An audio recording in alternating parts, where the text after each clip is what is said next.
वालेकुम। मेरा नाम सैयद वकार हुसैन शाह है और मैं आपको अपने यूट्यूब चैनल वकार वेल विशर में खुश आमदीद कहता हूँ।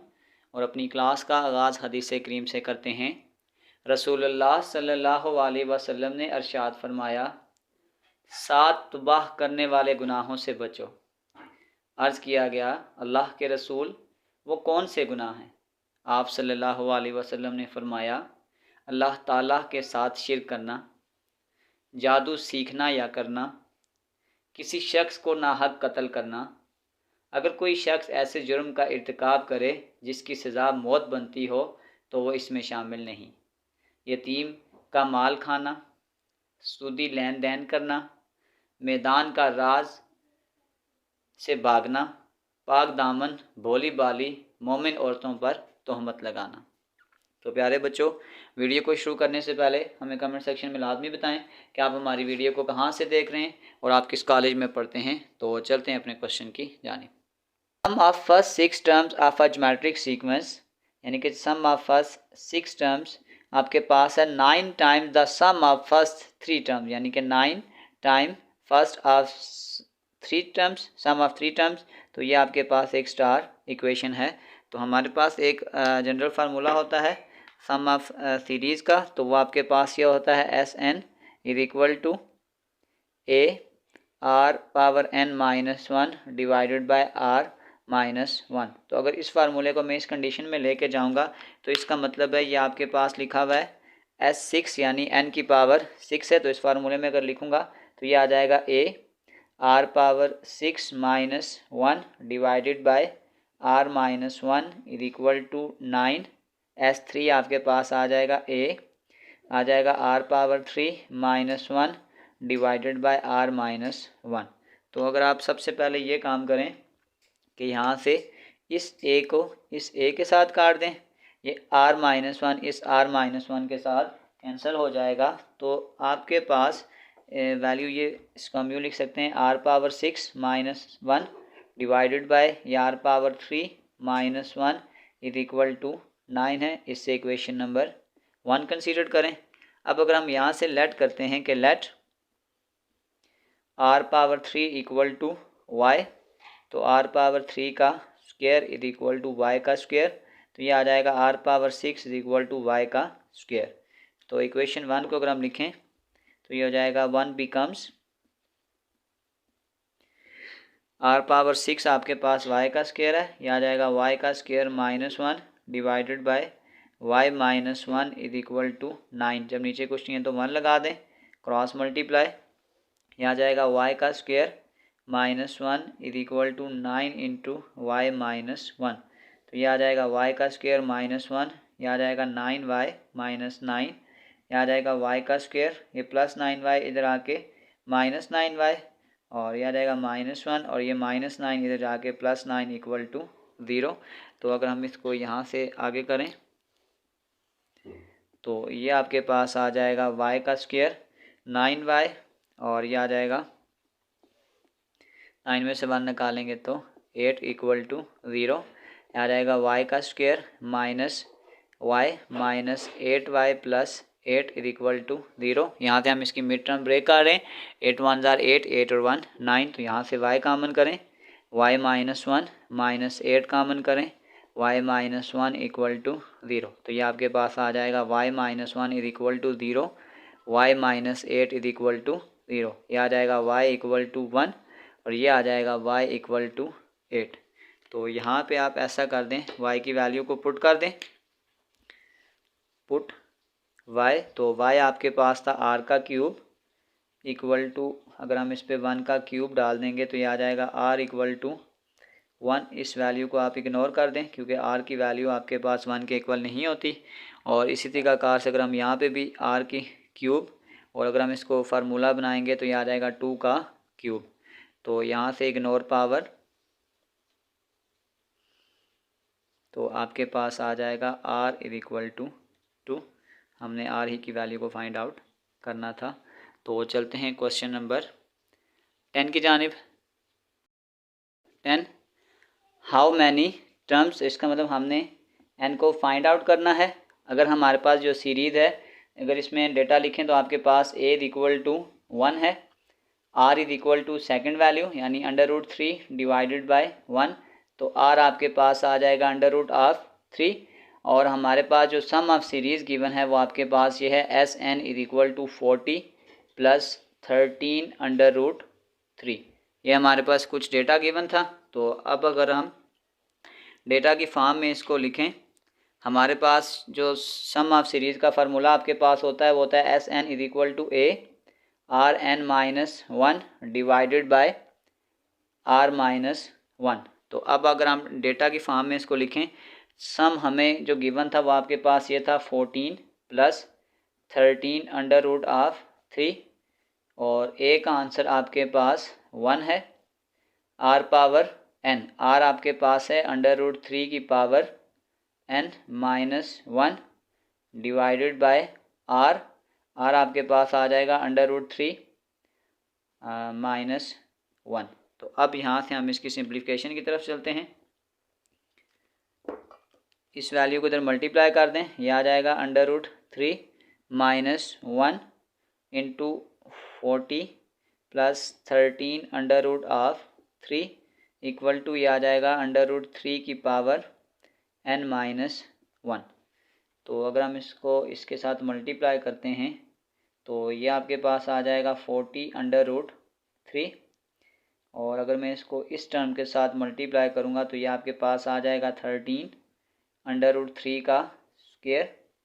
फिर मैं इसको इस टर्म से मल्टीप्लाई करूँगा तो ये आ जाएगा -40 प्लस माइनस माइनस ये आ जाएगा 13√3 इक्वल टू ये आ जाएगा √3 पावर n-1। तो ये आपके पास आ जाएगा 14√3, ये इससे कैंसिल होगा, 13 मल्टीप्लाई बाय 3 ये आपके पास आ जाएगा 39 माइनस 40 माइनस 13√3 इक्वल टू √3 की पावर n-1। तो अब अगर आप यहाँ से देखें तो आपके पास ये दो वैल्यू ऐसी हैं जिसमें √3 आ रहा है, तो 40 में से अगर हम 13 को माइनस करेंगे तो ये आपके पास आ जाएगा 27√3, और इस 40 में से 39 माइनस करेंगे तो ये आ जाएगा -1 इक्वल टू ये आ जाएगा √3 की पावर n, ये आ जाएगा -1। ये -1 इस -1 से कैंसिल हो जाएगा। 27 को अगर मैं 3 की पावर में लिखूँगा तो ये आ जाएगा 3 पावर 3, और अंडर की पावर होती है 1/2 इक्वल टू ये आ जाएगा 3, अंडर की होती है पावर 1/2 पावर n। तो अब आप ये करें, यहाँ पे बेसिस सेम है, पावर्स को ऐड कर लें, ये आ जाएगा 3, ये आ जाएगा 3 प्लस 1/2 इक्वल टू ये आ जाएगा 3, तो ये आपके पास आ जाएगा n/2। तो यहाँ पे अगर मैं 2 एलसीएम लेता हूँ तो 3 2 आर 6 प्लस 1, और यहाँ पे आपके पास आ जाएगा 3 की पावर n/2। तो यहाँ से आगे ये आ जाएगा 3 की पावर ये आ जाएगा 7 डिवाइडेड बाय 2 इक्वल टू ये आ जाएगा 3 की पावर, इसको अगर मैं ऐसे कर लेता हूँ n/2। नेक्स्ट स्टेप में इसको मैं यूँ करने लगा हूँ, 3 की पावर 1/2 पावर 7 इक्वल टू 3 की पावर 1/2 पावर n। तो अगर मैं यहाँ से इसकी बेस को इग्नोर कर दूँ, इग्नोर बेस, तो ये आ जाएगा n इज इक्वल टू 7। इस क्वेश्चन में हमने इसकी नंबर ऑफ टर्म भी फाइंड आउट करनी थी। तो चलते हैं क्वेश्चन नंबर 11 की जानिब। क्वेश्चन नंबर 11 के if pth qth and rth term of geometric progression be A B and C respectively given दिया गया है हमें कि given that A B and C are the and rth term. तो अगर हम अरिथमेटिक प्रोग्रेशन का जनरल फार्मूला बनाएं तो आपके पास ये होता है A N is equal to A R n-1। तो अगर मैं इस फार्मूले को इन पी क्यू और आर की फॉर्म में अगर बनाता हूँ, तो अगर मैं फार्मूला बनाता हूँ ए की पावर पी, तो ये आपके पास आ जाएगा ए आर p-1, और ये किस टर्म के बराबर था, ए के बराबर था। इसी तरीक़ाकार से अगर मैं बनाता हूँ ए क्यू, तो ये आपके पास आ जाएगा ए आर की जगह R Q minus one equal to B, और अगर मैं बनाता हूँ ए आर तो ये आ जाएगा A R R minus one equal to C.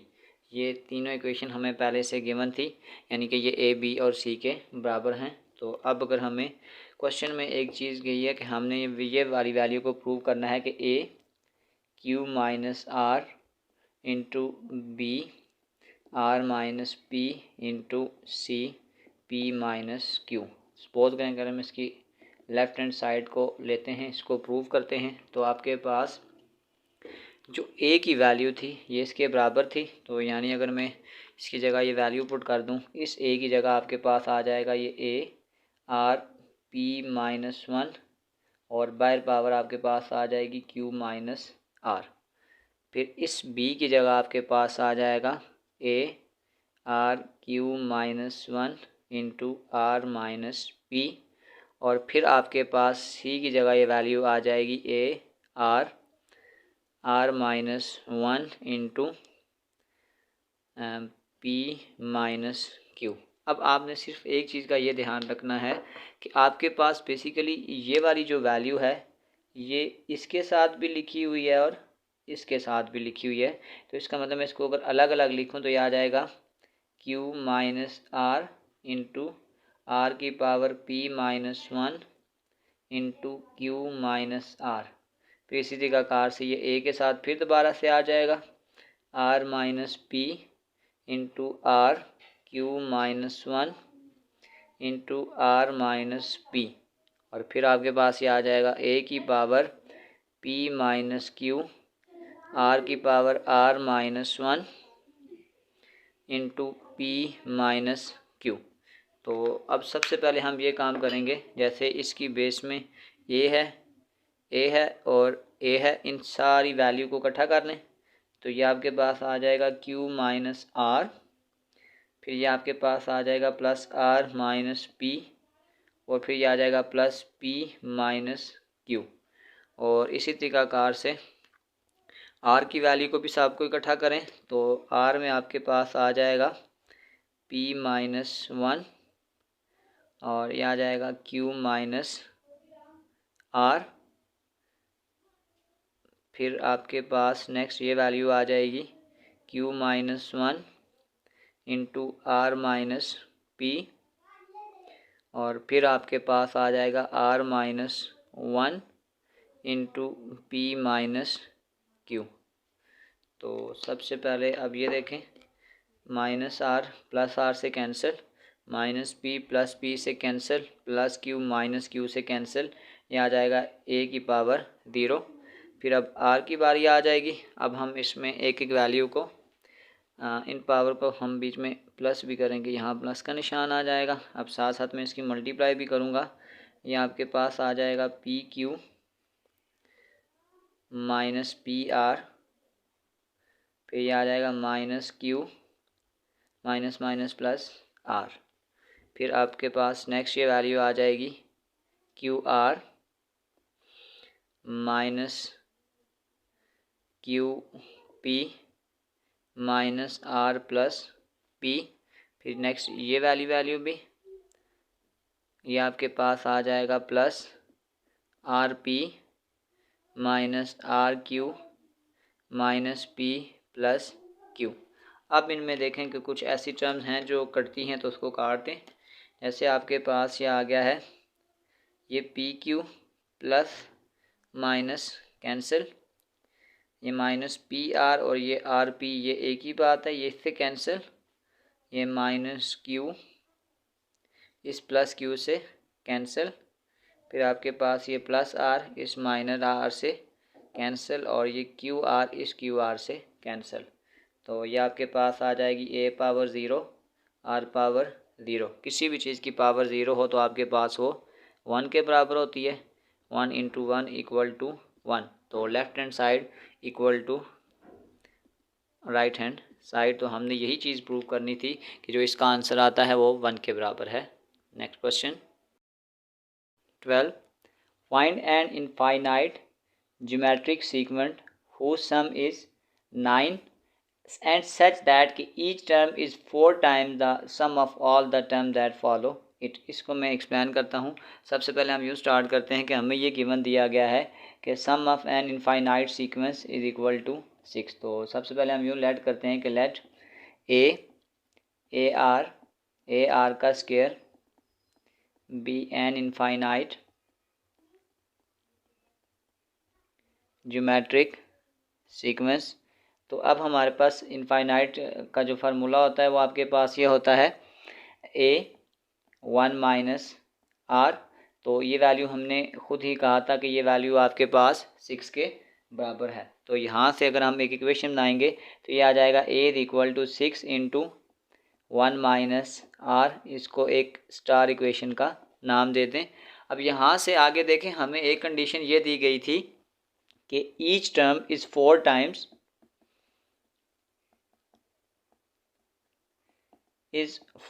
Times sum of all the terms that follow it। तो देखें, अगर हम इस तरीक़ाकार से एक थोड़ी सी सीरीज़ की फॉर्म बनाएं, यानी अगर हम यूँ लिख दें A1 A2 A3, तो देखें A2 के पीछे जो है वो क्या है, A है। तो इसका मतलब है हमारे पास जो कंडीशन गिवन है वो हमें ये कह रहा है कि यानी कि जो फर्स्ट टर्म है वो 4 times the sum of all the term that follow it. तो वो आपके पास आ जाएगा A2 plus A3 plus A4 and the so on. यानी जो कंडीशन हमें ये मिलती है कि each term is 4 time the sum of all the term, यानी ये वाली सारी टर्म किससे फॉलो कर रही हैं, इस वैल्यू को फॉलो कर रही हैं। तो ये हमारे पास हो जाएगा कि 4 times the sum of all the terms. तो यहाँ से आप ये करें A4, तो यहाँ से अगर मैं इनके फार्मूला लिख दूँ, जो A2 होता है वो आपके पास होता है AR, ये होता है AR का स्क्वायर, ये होता है AR का cube and the so on. तो ये आ जाएगा A इज इक्वल टू 4, और यहाँ से अगर मैं AR कॉमन करता हूँ तो ये आ जाएगा 1 प्लस आर का स्क्वायर एंड सो ऑन। यहाँ से ये A इस A से कैंसिल हो जाएगा, तो ये आ जाएगा 1 इज इक्वल टू 4 आर, और ये आपके पास आ जाएगा 1 प्लस आर का स्क्वायर इंटू सो ऑन। अब यहाँ पे हम इस जगह पे एक फार्मूला बना रहे हैं कि इस ज्योमेट्रिक मीन का जो फार्मूला आपके पास इस सीरीज़ का फार्मूला जो होता है वो होता है A1 माइनस आर। तो अगर मैं यहाँ से डेटा लिखता हूँ, ये आपके पास आ जाएगा 1 इक्वल टू 4 आर। तो इसकी पहली टर्म आपके पास A तो 1 है, और इसका डिफरेंस ऑलरेडी आर ही आएगा। तो ये आपके पास आ जाएगा 1 माइनस आर। तो अब यहाँ से अब हम ये करते हैं, इस वैल्यू को उधर मल्टीप्लाई कर दें, ये आ जाएगा 1 minus r equal to 4 r. तो इस आर को इस तरफ शिफ्ट कर दें, ये आ जाएगा 1 is equal to 4 r plus r. तो ये आपके पास आ जाएगा 1 इज इक्वल टू 5 आर। इस 5 को इधर आगे डिवाइड कर दें, तो यहाँ से आपके पास आंसर निकल आया है आर इज इक्वल टू 1/5। इसे पुट कर दें स्टार इक्वेशन में, पुट इन स्टार इक्वेशन। तो वहाँ से हम ए की वैल्यू को फाइंड आउट करेंगे। आर इज इक्वल टू 1/5, इस इक्वेशन में पुट कर दें a is equal to 6। 1 minus r की जगह आपके पास आ जाएगा 1/5, तो ये आपके पास आ जाएगा 6। 5 1 जार 5, 5 में से 1 निकालेंगे तो ये आपके पास आ जाएगा 4/5। तो जो ए का आंसर आपके पास आ जाएगा वो आ जाएगा 24/5। तो बेसिकली हमने ए और आर की वैल्यू को फाइंड आउट कर लिया है। तो हम उस सीरीज़ को लिख सकते हैं, दस द इनफाइनाइट सीरीज़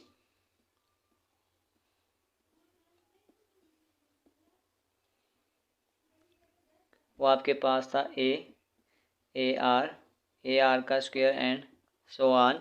ए की वैल्यू आपके पास है 24/5 और आर की वैल्यू आपके पास है 1/5।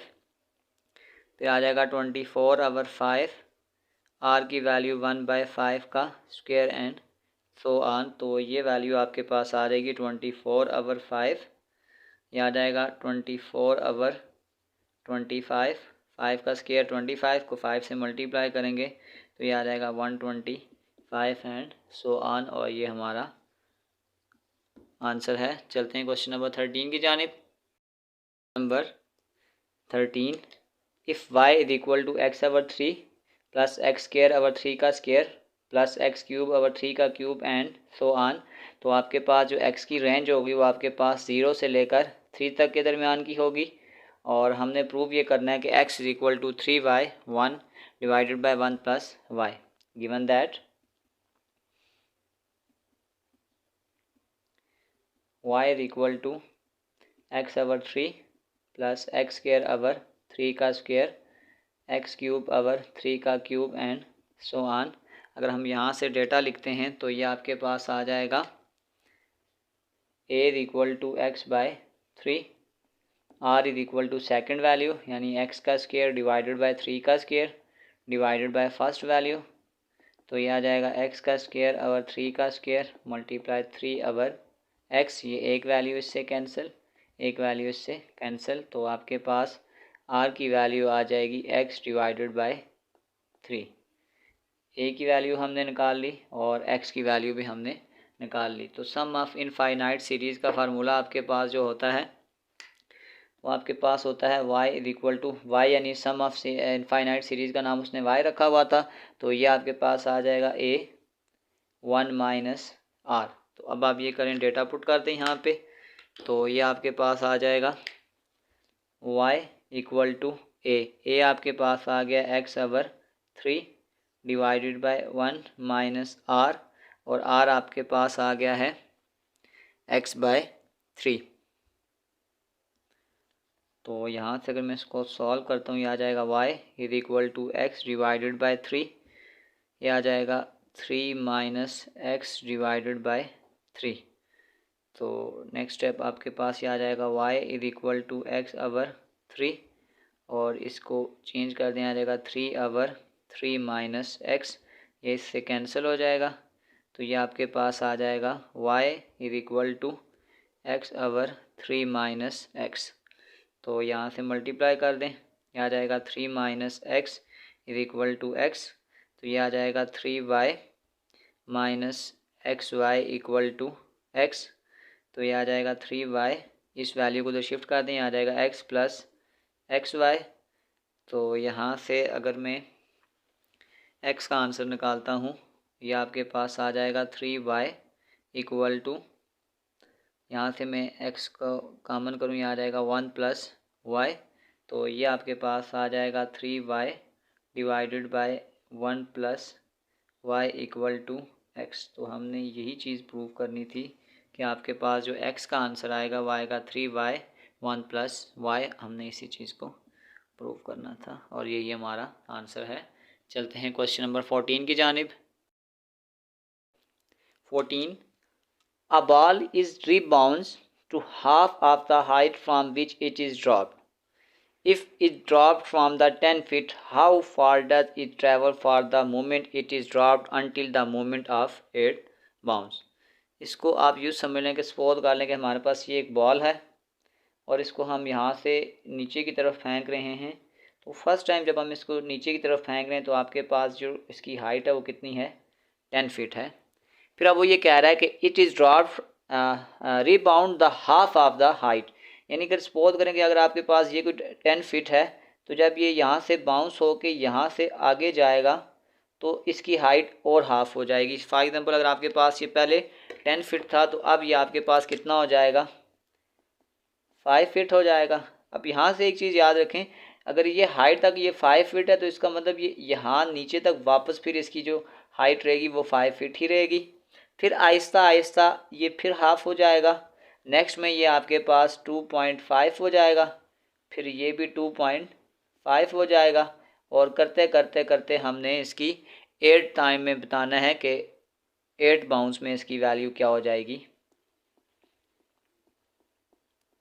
अच्छा, आप एक चीज़ का ध्यान रखना है, फर्स्ट बाउंस को छोड़ के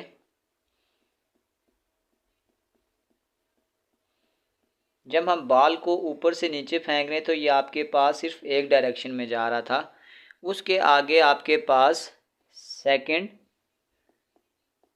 थर्ड या जितने भी बाउंस हो रहे हैं तो आप ये देखेंगे कि जितनी दफ़ा वो जितनी हाइट पे वो ऊपर जाएगा उतनी ही हाइट पे वापस क्या होगा, वो नीचे आएगा। फॉर एग्जांपल जैसे इसका सेकंड बाउंस 5 फीट था, तो जब ये वापस आएगा तो फिर ये इसकी 5 फीट ही होगी, और इस तरीकाकार से इसकी ये जो हाइट बनती जाएगी वो बनती जाएगी। तो अगर हम इसकी सीक्वेंस की फॉर्म लिखेंगे,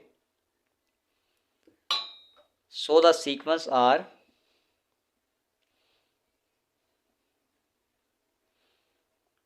जो आपके पास फर्स्ट बाउंस था उसकी एक ही डायरेक्शन थी, तो ये आपके पास आ जाएगा 10 प्लस नेक्स्ट आपके पास आ जाएगा 5 प्लस 5 प्लस 5/2 सॉरी 5/2 प्लस 5/2। अब ये वाले जो आगे जितने भी होंगे इनकी एक ऊपर जाने की और एक नीचे आने के अप टू।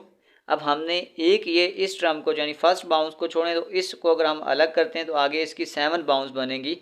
हमने A7 तक जाना है। तो अब आप यहाँ से एक चीज़ अगर गौर करें तो आपके पास ये जितनी भी वैल्यू आ जाएंगी ना, ये पेयर होंगी, ऐसे पेयर होंगी, आगे भी ये पेयर ही होंगी। तो अगर मैं इसको इस तरह लिख लेता हूँ 10 प्लस ये आ जाएगा 2 × 5 प्लस 2 × 5/2 इंटू A7। यहाँ से मैं 2 कॉमन करता हूँ तो ये आ जाएगा 10 प्लस 2, तो ये आ जाएगा 5 प्लस 5/2 अप टू A7। और इसको एक स्टार इक्वेशन का नाम दे दें। और सबसे पहले हम अब इसकी इस सीक्वेंस की सीरीज़ को फाइंड आउट करेंगे। तो अगर मैं यहाँ से इसका डेटा लिखता हूँ तो अब ये आपके पास यहाँ से अगर मैं पहले इसको सॉल्व करता हूँ तो आपके पास A आ जाएगा 5, और अगर हम इसमें R की वैल्यू निकालेंगे तो second value 5/2 divided by first value, तो ये आ जाएगा 5/2 मल्टीप्लाई 1/5, ये इससे कैंसिल हो जाएगा, ये आ जाएगा 1/2 और आपके पास n = 7 आ जाएगा। तो फार्मूला लगाते हैं। तो अब हम यहाँ पे ये देख सकते हैं R की वैल्यू 1/2 है, लेस देन 1 है। तो अब हम वो फार्मूला लगाएंगे, वो आपके पास होता है Sn, ये आपके पास आ जाएगा A 1 - R n, और ये आ जाएगा 1 - R। डेटा पुट कर दें, आपके पास जो A की वैल्यू है वो हमारे पास आ गई है 5, 1 - R आपके पास आ गया 1/2 की पावर 7 डिवाइडेड बाय 1 - R। अब R का आंसर आपके पास है 1/2। तो अगर मैं इसको सॉल्व करता हूँ 1, आ जाएगा 1 - 1/2 की पावर 7 करेंगे, आ जाएगा 128, और ये आपके पास आ जाएगा 2 × 1 = 2, 2 में से 1 निकालेंगे तो 1/2। ये आपके पास आ जाएगा 5, 128 में से 1 निकालेंगे आ जाएगा 127 अवर 128, और ये 1/2 है, इसको अगर हम ऊपर लेके जाएंगे तो 2/1। Put in star equation. अगर मैं इसकी पूरी वैल्यू उठा के यहाँ पुट कर देता हूँ तो ये आपके पास आ जाएगा 10 + 2, और इस सारे की जगह समझे आपके पास ये आंसर आ जाएगा 5 × 127 अवर 128 to 2। तो ये आपके पास आ जाएगा 10 प्लस ये देखें 5 2 * 10, 10 2 * 20 इंटू 127 अवर 128, तो ये आ जाएगा 10 प्लस इसको अब मैं पहले इसका आंसर निकालता हूँ 127 अवर 128 मल्टीप्लाई 20, तो ये आपके पास आ जाएगा 19.84। तो इसको इसमें प्लस करें तो ये आपके पास आ जाएगा 29.84। तो ये आपके पास आ जाएगा 955 अवर 32। हमारे पास जो फाइनल आंसर था SN की जगह अगर मैं पुट करते हैं तो ये आपके पास आ जाएगा, जो हमारे पास फाइनल आंसर है वो ये है 15 A man wished to save money by setting aside Rs1 for first day, day 1, day 2, day 3, so on up to day 30. Rs1 save for first day, 2 for second day and 4 for third day and so on. तो इस तरीकाकार से हमने इसकी value find out करनी है। कहता है if this continue how much he set aside on the 50th day. एक तो हमने इसमें फाइंड करना है कि ए 15 की वैल्यू क्या है और what is the total amount saved at the end of 30 day, यानी कि हमारे पास जो S30 की वैल्यू है वो भी हमने फाइंड आउट करनी है। तो अगर इस डेटा के मुताबिक मैं डेटा लिखता हूँ तो ये आपके पास आ जाएगा a इक्वल टू 1। अगर मैं r की वैल्यू लिखता हूँ तो r आपके पास आ जाएगा second value divided by first value. तो यहाँ से आपके पास 2 डिवाइडेड बाय 1 2 ही आ जाएगा। तो अगर मैं a 15 निकालता हूँ तो जनरल फार्मूला होता है a rn माइनस 1। तो ये आ जाएगा a की वैल्यू आपके पास 1 है, r की वैल्यू आपके पास 2 है और n हमारे पास आ जाएगा 15 माइनस 1। तो ये आ जाएगा 1 इंटू 2 पावर 14। तो कैलकुलेटर में डायरेक्ट निकालते हैं तो ये आपके पास आ जाएगा 2 पावर 14। तो ये आपके पास आ जाएगा 16384। तो A15 का जो आंसर आ गया है वो आ गया है 16384। तो ये एक आंसर हमने फाइंड आउट कर लिया है। अब हम चलते हैं दूसरे आंसर की जानिब। हमने अगर सम ऑफ 30 डेज़ का निकालना हो तो जैसा कि आपके पास जो सीरीज़ चल रही है वो यूँ चल रही है 1 + 2 + 4 अप टू A30 आ जाएगी। अगर इस डेटा के मुताबिक मैं डेटा लिखता हूँ तो आपके पास जो A की वैल्यू है ये आपके पास 1 है, R की वैल्यू 2 डिवाइडेड बाय 1। तो ये आपके पास आ जाएगी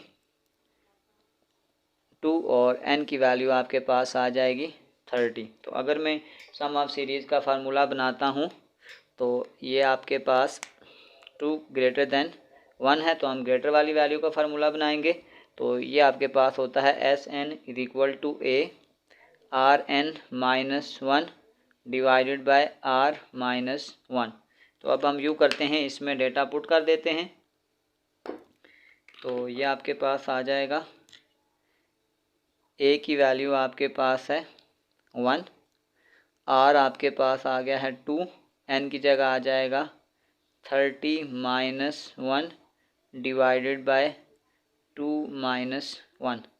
तो यहाँ से 2 पावर 30 ये अगर हम निकालें ये आ जाएगा 2 पावर 30, ये आ जाएगा 1073741 minus 1 divided by 1।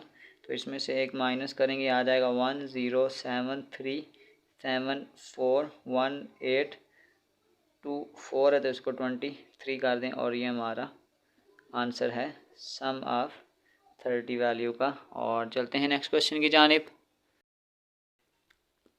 The number of bacteria in a culture increased geometrically from 64,000 to 7,29,000 in 6 days। तो सपोज करें कि ये हमारे पास एक स्टार्टिंग पॉइंट है और आपके पास 2 3 4 5 6 यानी आप यूँ स्टार्ट करें कि ये 1 आ गया, 2 3 4 5 और 6। और जब हमारे पास जो स्टार्टिंग डेज थी उसमें जो आपके पास वैल्यू थी वो हमारे पास जब हमने इसको स्टार्ट किया था तो पहली वैल्यू आपके पास 64,000 थी और लास्ट वाली वैल्यू आपके पास 7,29,000 थी और n आपके पास आ गया है 7। तो अब आपके पास देखें यहाँ पे 6 डेज़ दिया हुआ है लेकिन एक वो डे भी होता है जिसको हम काउंट कर रहे हैं, यानी जो डे फर्स्ट होता है, फर्स्ट और 6 डे जब हम उसमें ऐड करेंगे तो तब जाके आपके पास 7 डे आएगा। अब हमने ये करना है कि find the daily rate of increase in the rate of increase assume to be constant. तो सबसे पहले अगर हम इसमें कॉमन रेशियो निकालने की कोशिश करें तो डेटा अगर हम लिखेंगे तो आपके पास आ गया A is equal to 64,000, N is equal to 7 और R आपके पास आ जाएगा 7,29,000। हम यहाँ से सबसे पहले ये लास्ट पे आपके पास जो वैल्यू होती है ये आपके पास A7 आ जाएगी, ये R की वैल्यू नहीं है, ये आपके पास A7 की वैल्यू यानी ये लास्ट वैल्यू आ जाएगी। तो अगर हमारे पास अगर हम इसका जनरल फार्मूला लिखते हैं और R की वैल्यू को पहले अगर हम फाइंड आउट करेंगे तो हमारे पास एक फार्मूला होता है AN is equal to ARN-1। तो n की वैल्यू क्योंकि 7 है तो ये आ जाएगा A7 is equal to A आपके पास आ जाएगा 64,000 और R 7-1। तो यहाँ पे अगर हम A7 की वैल्यू भी पुट कर दें ये आ जाएगा 7,29,000 और इस 64,000 को इधर आके डिवाइड कर दें ये आ जाएगा R पावर 6, ये 3 0 इससे कैंसिल हो जाएंगे तो 729 बाय 64 तो ये आपके पास आ जाएगा 729 over 64 is equal to R power 6।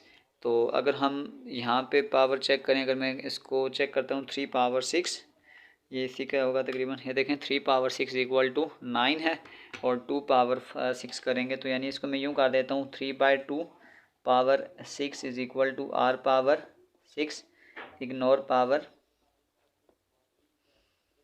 तो आपके पास ये आ जाएगा 3/2 इक्वल टू R, यानी जो आपके पास कॉमन रेशो है वो आपके पास आ गया है 3/2।